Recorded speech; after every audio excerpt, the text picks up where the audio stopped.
Lisa, Yes, baby girl.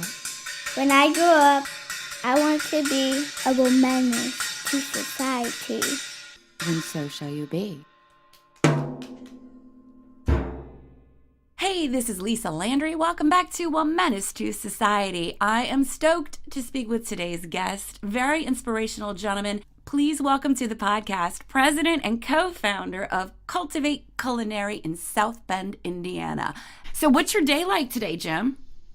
Typical food rescue day is that we have scheduled pickups. So we're going to Nelson's Monday, Wednesday, Friday. We're going to Elkhart Community Schools Monday, Wednesday, Friday. We may get a call that says, hey, I've got some food from a catering event like the Century Center. Hey, we just had a big event today. A lot of people didn't show up, and we got to go get it. And so we'll have volunteer groups every single day. We have almost 400 volunteers in our database that come in and volunteer with us. We'll have one or two volunteer groups in to actually process the meals, which means they take the food out of one pan that we get from the source, and they put it into our individual frozen trays. And then it's just like running any other business. You have people and payroll, and you have, bills to pay and all that kind of fun stuff too. But what's really cool is to be able to take the food to people that need it. And when you get to do that, last Friday I got to visit Elkhart Community Schools and actually see the kids pick up the meals for the weekend. Literally the best day I've ever had at Cultivate. Literally. Seeing a child being able to take meals home over the weekend, to see the expression on their face was just priceless. I can only imagine. And when I called you up, the Board of Health was there, yeah? Yeah, the State Department Board of Health, and then the St. Joe County, which is where we reside, was in, and they're just doing their due diligence, and actually they're great. We're all just trying to work together to build something that can be repeatable in other locations. The local health department inspects our kitchen like they do every other restaurant. Our model organization is an organization in Indianapolis called Second Helpings, and they've been rescuing food for 20 years. And they rescued 2 million pounds of food last year, and they feed 4,000 people a day. Oh, wow. So they are way bigger. But one thing that they don't do that we did, and that's what made all the news stories, is we actually rescue the hot food from schools, from Elkhart Community Schools. That's what's caught everybody's attention, is that the school has decided to repurpose its food and donate it to us. And that's why everybody's kind of up in arms, like, wait a minute, schools waste food? No, they don't waste food. They just have to make food for a lot of people every day. A lot of kids every single day, like almost, I don't remember what, 95,000 or so in our 3-county area, right? They're the biggest catering business in the country. Oh, wow. And they never know how many people are going to show up, and they never know what they're going to eat. So having extra food is just like part of the deal, right? And so now Elkhart said, okay, we know it's safe, right? We handle the food properly. We make food for kids every single day. We can cool it down properly. Why not repurpose this and get it to somebody in need in our community, or even have it come back to us to feed our kids over the weekend? And that's what's different in this whole thing that we're doing, is that we're actually rescuing food from a school system. Now the state of Indiana, the Department of Education, the State Department of Health, the local Department of Health, everybody just wants to make sure this is all okay, because literally we've gotten over 300 requests, Cultivate, how do we do this in our county, in our school system? And the Department of Health here in Elkhart, same request, like, how did you guys do this? How did you get this approved? Now everybody's making sure that we're doing everything by the book, which we do, because safety is our number one thing. And it's been an interesting process to go through. But we know it's safe. They know it's safe. But there's this perception that somehow it's more risky than going out to dinner at some other restaurant, and I don't think it's any more risky than that. Isn't that weird how we in America especially have this perception that if the food didn't come out of a wrapper right in front of us, it's filthy? Yeah. But at the same time, we'll go to a fundraising event, right? And so a lot of our stuff comes from caterers or a casino. They make all that food and they put it out on the buffet, and that's not the food that we take. But there's a lot of food that the general public doesn't see. All that food's made ahead of time, sitting in a hot box. Right. And so that's the food that we're rescuing. the general public really never sees it. I think a lot of people, when they first hear the concept, they think we go into Golden Corral at midnight and take whatever's left over on the buffet, and that's so not what we do. And so it's really just an education process and changing perception, which, you know, at the end of the day, it's reality for people. They just think, wait, how can you take food that's been, well, it's the same food they would have served you if you were at that fundraiser that day. They expected 200 people to show up and 100 did. So there's literally 100 meals sitting there that would have been thrown away. And you would have ate, if you're one of those 100, you would have showed up and you would have ate it and you would have been just fine with it. Mm-hmm. You know, if you were at the event and they asked you to take it home, you would have took it home, put it in your fridge, and ate it later, right? So it's the same.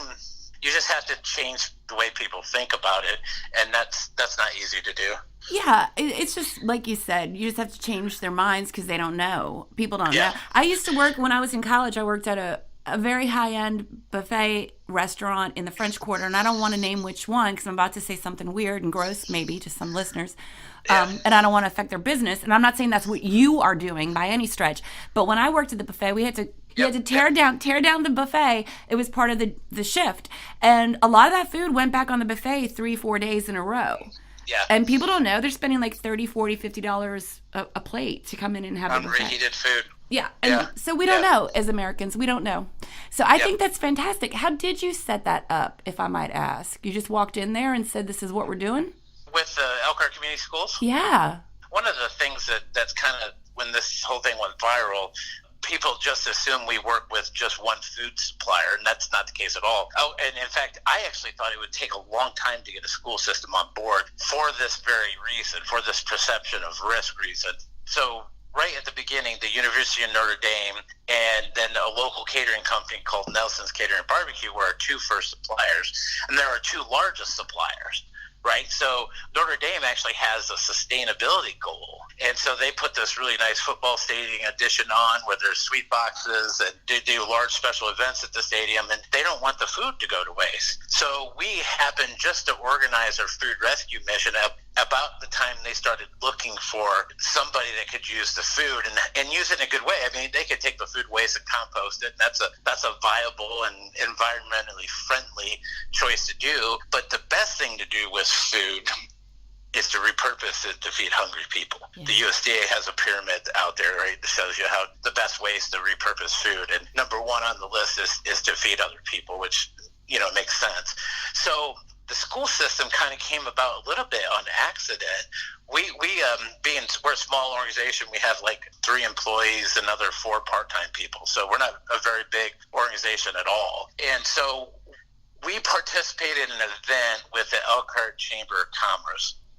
And they have what's called a leadership academy, where they get mostly younger professionals that join this leadership academy as a way to network and get out in your community. And one of the things they do as a part of that academy is to help not-for-profits with certain projects. Because usually in a not-for-profit, you're strapped on the administrative side and budgets and those kind of things. It's really helpful to have a team do something big for you. And that's what the Leadership Academy did for us. They said, okay, we had already started a pilot backpack program here in South Bend. And the Leadership Academy in Elkhart says, okay, we want to do a 20-student pilot program in Elkhart at one of our most deserving schools, and we want to work with 20 students, and I said, okay, in order to do that, we need to get food.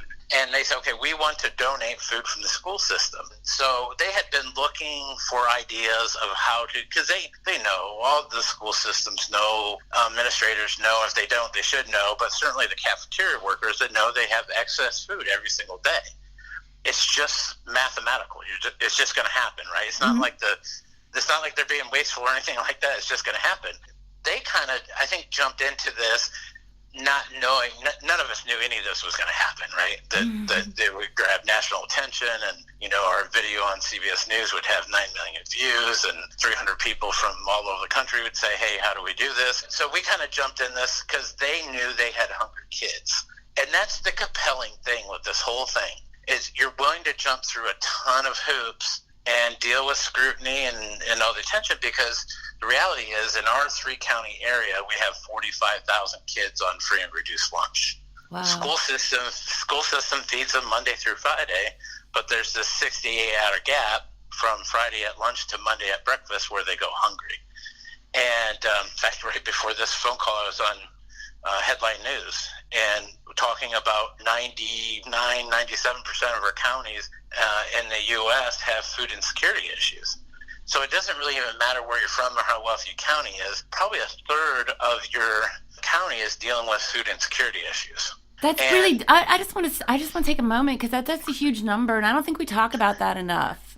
We don't talk about all. I mean, in schools for me, it's crazy because we're a little bit better than national average here on free and reduced lunch. The school system's 2017 numbers feed a little over 56 million kids per day. That's K through 12, public and private schools. Mm-hmm. And 54% of those kids nationwide are on free and reduced lunch. That's over 30 million kids that depend on the school system as their main source of nutrition. And so when you create that environment where the federal government is supplying the cost of the meals, which isn't enough to cover the cost of the meals, to feed all these kids, what do you do over the weekends? Because the reality is the cafeteria workers, the teachers in these poverty-stricken schools know what hunger looks like because they see it every Monday morning. And so that becomes such a compelling thing. I think Elkhart said, okay, we're going to try this. We're going to be literally the first school to donate what I call back of the house hot food to a food rescue organization. And that's why this whole thing is, I think, part of the reason in Feeding Hungry Kids is getting a lot of attention, because the reality is the school systems are not the most environmentally conscious places in the world, right? Right. They believe it. I mean, but when you walk into their cafeteria, right, you don't see those practices. Even share tables. There's 98,000 public and private schools in the U.S. Around 1% of them have share tables, and that's where a kid, because kids are mandated to take the food, and so that's where a kid says, okay, I don't want this individually wrapped item that's not cooked. I can put it on a table for some other kid to eat it. We don't even have a lot of our schools doing that. And then on top of that, they could take all that individually plastic wrapped items, and what do they do with it? They throw it away.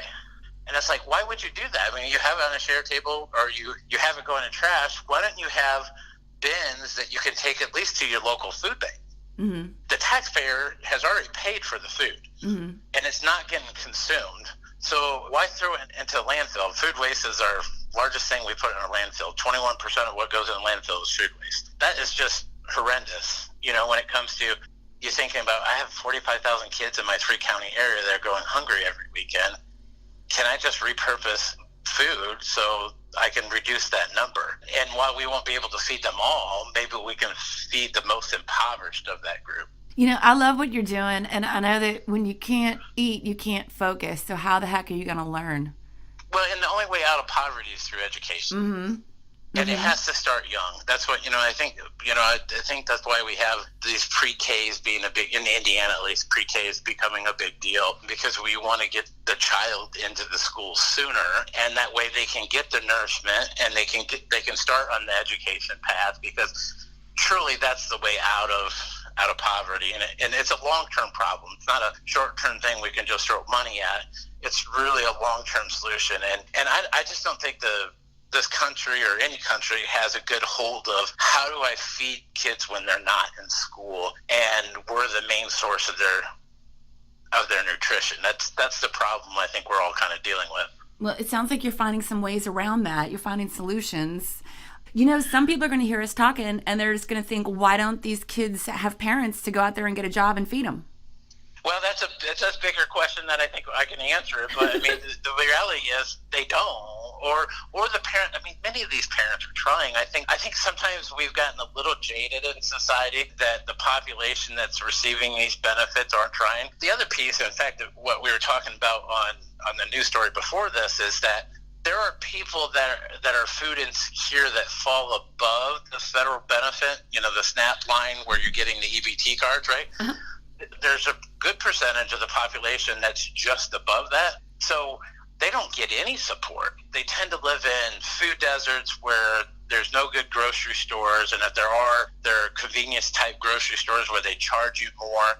And so if you're just above the poverty line or the cutoff line, you're like in the worst position ever, right?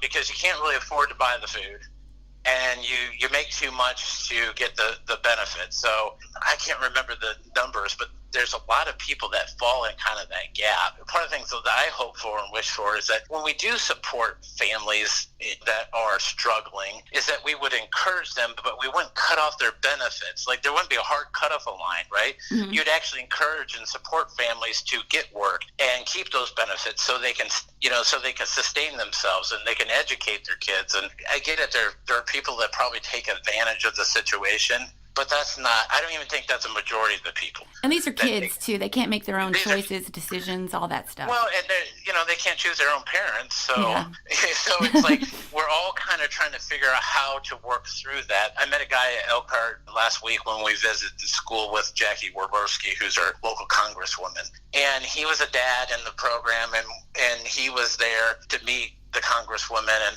us and just to thank us for providing the program. He's a hardworking guy. He's a welder. We happen to live in Elkhart, happens to be a town that's heavily based on the RV industry, which has big swings up and down. So he's laid off, right? At times he makes plenty of money, right? So he's one of these people that would fall into, you make too much money to qualify for benefits, but I'm laid off for weeks at a time. So what do I do? How do I feed my kids? And when you're living paycheck to paycheck, and you get laid off and you have to rely on unemployment benefits, it's not near, especially in the Elkhart welder, it's nowhere near the same level of resources coming in the door. I just think sometimes we get jaded, the general public gets jaded that people that are depending on these benefits are freeloaders, and I don't know. I don't think that's the case even half the time. So I'm going to school right now to become a therapist. I'm in grad school, and we're learning about substance abuse recovery. And there is the predominant model that's called the moral model. And basically, it's kind of punitive. Like, that's your fault that you're on drugs. It's your fault that you're addicted. Why didn't you make better choices? And there's this whole, let's throw you in a cell and lock you up, and we won't give you treatment, but you can spend a few years here because you did this bad thing. And we sometimes forget that there's other people around us. They're our neighbors. They're our friends. They're people that are struggling and working their butts off. And sometimes things just happen that you can't control. Well, it's like there's an organization called Bridges Out of Poverty. And I can't remember the author there. It's that I think the general public doesn't realize is now we're in second and third generations of poverty. Wow. Right? These people, like one simple example that a lady gave me, right? Putting away your laundry, right? One of her residents grew up in a house where they always put the laundry in the corner of the living room. They never put it away in dressers. They just the convenience, and that's what they always did. And it's such a simple example, right? Mm-hmm. And everybody goes, "Why would you do that?" Well, that's how I grew up. That's what we always did. We left it in the laundry basket, and we put it in the corner of the living room, and we grabbed clothes out of there when we need to go get dressed, right? So it's like when that's all that you know. That's everything you've been taught until you walk into a schoolroom and you experience something different. But even when you walk in a schoolroom, you're still spending every evening at home, every weekend at home. So if you're not getting reinforced the good examples at home, and it may not even be out of will or bad intent, it just may be how they've been raised. It is what it is. Yeah. It is what it is. And so how do you change that? And the only way I know how to do it is through education. And so, but the school systems end up playing a big part of this, right? And especially when it comes to nutrition needs. The schools are playing a big part of 30 million kids eating every single day. You and Randy, right? Your partner's name is Randy, your co-founder? Yep, Chef Randy. Yep. Chef Randy. How long ago did y'all start Cultivate Culinary? We actually started August of 2016, but we started our first kind of program was teaching kids at a local alternative high school how to cook in a commercial kitchen. So cool. Yep, and we did that for a year and a half before we came across food rescue. We were totally unfamiliar with the concept. As we were trying to work on our cooking school, we started looking for examples locally of people that were teaching kids, especially from poverty backgrounds, how to cook, kids and adults. So we visited a place in Indianapolis called Second Helpings, which I mentioned earlier. Mm-hmm. They have a great culinary training course. Their main mission is food rescue, and we were just so impressed when we walked into their facility. I'm an accountant by trade, and I've worked in the manufacturing industry for 25 years. this place was so well operated. It was the Tuesday after the Indianapolis 500. So if you're from this area, you understand that's like one of the biggest events in the state. And the population in Indianapolis, I think, grows by 50% over that weekend. So there's a lot of entertainment that happens.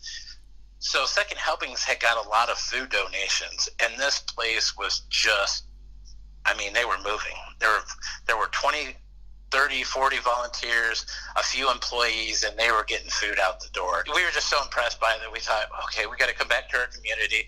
We got to figure out if we can do this food rescue thing. And then, like I said, 2 weeks into it, we started looking around to go, okay, who can we get food from? Right? Who's a big catering or food service business that has to estimate the number of people that are going to eat today? So Nelson's is one of the bigger caterers in our state. They do a lot of large corporate events. And then Notre Dame, obviously, 6 times a year, they have 80,000 people in their football stadium. So we got really fortunate right in the beginning to really get 2 large food suppliers.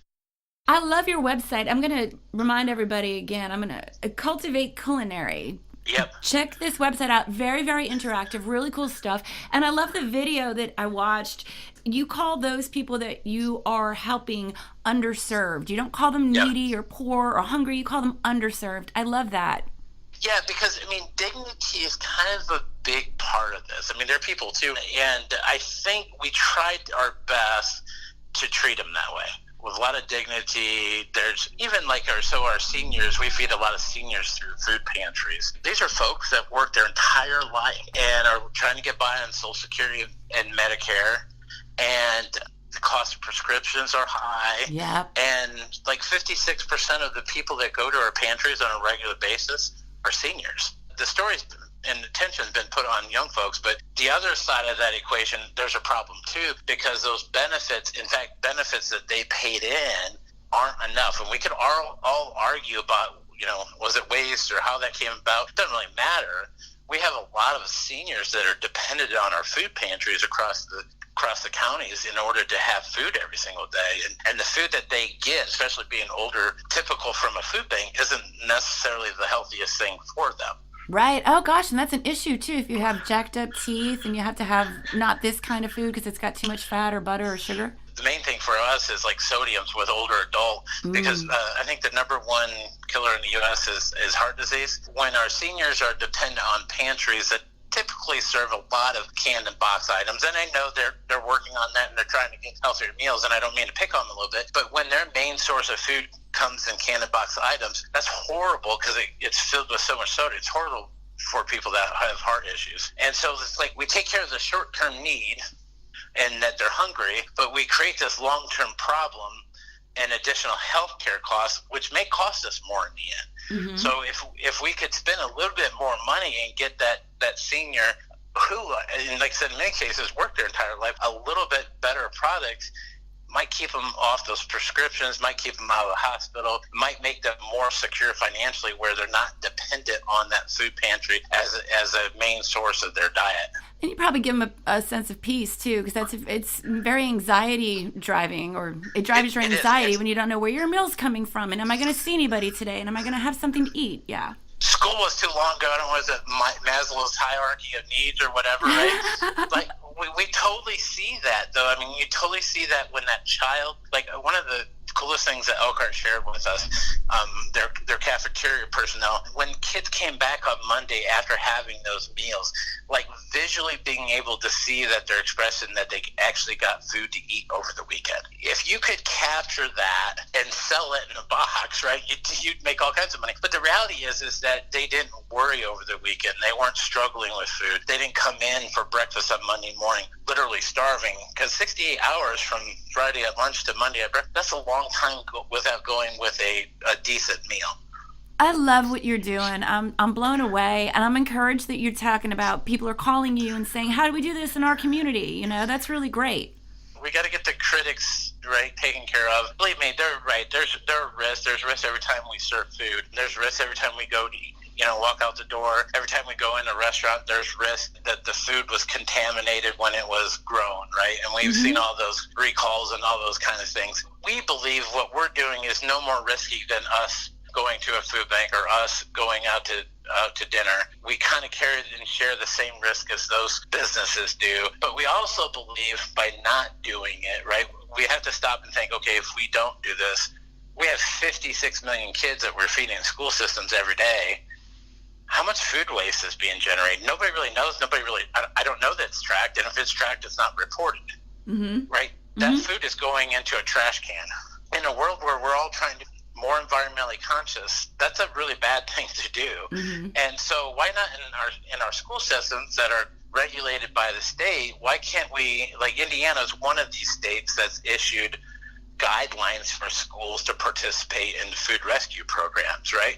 Why can't our regulators and our departments of health, which we're getting a ton of cooperation from the state of Indiana Department of Health, the local Department of Health, the school system. It's like, why can't we figure this out, right? This is not that, we don't think that it's that hard, it's just new, which makes it really difficult. But if we can figure that out and kind of lead the rest of the country, if we can get all school systems to donate and repurpose that food, it's great for the environment, it's great for the kids, and we don't believe that it's any more risky than them running their own cafeteria at the end of the day. If they've got qualified workers, which they do, that know how to prepare the food, those same workers know how to cool it down properly so they can donate it to us without risk. Yeah, most definitely. They learn all that stuff because they're feeding kids, and kids are more susceptible, and everything's cooked all the way through. It's not like you're showing up with sushi rolls. Yeah. You know, it's school cafeteria food. It's all cooked through. It's overcooked it's all sometimes. We trust these people to cook for our kids every single day. Exactly. Right? Like, I can trust them that they can, they're very competent people, right? They're really good at what they do. They work very hard. They care. I can tell you those workers at Elkhart Community Schools, they care about those kids. They see the hunger on their face. Our pilot program here in South Bend, I can tell you Deb Martin, who's the principal of that school, absolutely cares about these kids and understands that they face hunger issues every single weekend. That's why we're all sticking our neck out for this. We're really particular about the food safety issue. Right. When in doubt, we always throw it out. And when we go and rescue, we temp check the food. We make sure it's in the food safety zone. We know when it was made. We have it packaged and frozen from 5 days from when it was made. So we're following all the rules and regulations, which is more than what we typically do in our own homes. I was just going to say that. Most moms probably don't even pay as much attention to the labels. Yeah. So that's the thing is, like, there is a way to do this safe, like there's a way to make food and serve it in a restaurant. And that's what we're doing our best. And like I said, the state Department of Health, the local Department of Health, both Elkhart and South Bend, if we could get this figured out locally, how that could benefit other areas across the country. Well, I think you guys are just inspirational and fantastic. And I think what you're doing is so awesome. And thank you. Thank you, Indiana. Shout out for getting it accomplished. Sure. That is ingenious what you're doing. Well, and thank you for spreading it. I mean, that's the part of it, too, is just get other people thinking about it and inspired. Because, I mean, for us to try to do this all over the country would take forever. But if we could have, if we can inspire other people to start looking into it and start checking with their school and their local caterers. Literally, we have a phone call Friday with a gentleman in London, England, that went to his county and city officials to see if he could do a program there. Oh, that's so cool. That's nuts. I mean, that's nuts. And I'm like, I haven't been able to respond to every request, and we're working on a plan to do that. But when somebody from London, England calls you, and you're like, okay, I think I'll try to talk to this guy. And he's like, yeah, I went to our city council, I went to our county council, and I just like to get 15 minutes of your time to talk about where do we start? That's pretty cool. That's fantastic. I use that word too much. That's incredible. Yeah, it is. We're just, I mean, like, for us, we're just so blessed. We're still figuring out. We always say we're building the plane as we're flying it. But I think we hit on a great concept, and we're just happy that other people want to try it out, because at the end of the day, whether it's a child or an adult that's going hungry, we just want to see more of them fed. Oh, you're making me all teary-eyed, But I mean, for us, it's past. I mean, it's a lot of work. I mean, so we were handling a lot of food and a lot of pounds, and we're going through a lot of scrutiny here. But we all see the light in the tunnel that more people are being fed and less waste is going into the landfill. And I think kind of everybody wins in that scenario. If people are interested, like us on our Facebook page. We usually put good stuff on there. But if people are interested in starting a program, and all we're saying is that I think we can help you get started, because we're just almost 2 years into this food rescue mission. So I can't say that we'll take you all the way to the finish line, but we can help you get started. We are taking everybody's information. They can go to our website, and there's a way to respond there, or they can email info@cultivateculinary.com. And so we're just collecting names and emails and phone numbers right now. Once we get through both of these pilots, we're going to try to respond to everybody as a group of, hey, we don't really have any intentions to go other places. We think it's a community-based model, meaning that community members have to start in their own community. I don't think it would be successful if we tried to go to Florida or Texas or wherever. I think it takes people inside the community in order for it to work. But we would love to issue kind of like a how-to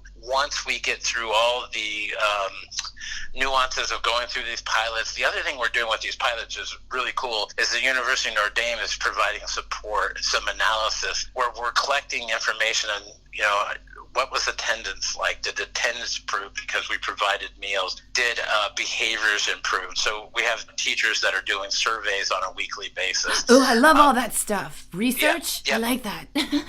So we're hoping it to have like information that another organization that wants to start, that they have information they can take to a food donor. They can take to the Department of Health in their county. They can take to their state department and say, hey, look at what these folks are doing in Indiana. Look, they got through all these things. What do you think about issuing food rescue guidelines for schools to participate in these kind of programs, right? So we're hoping is that we can give real hard data and even applying for grants, right? Like, so look, this pilot program in Indiana, this is kind of the improvements they saw over one semester.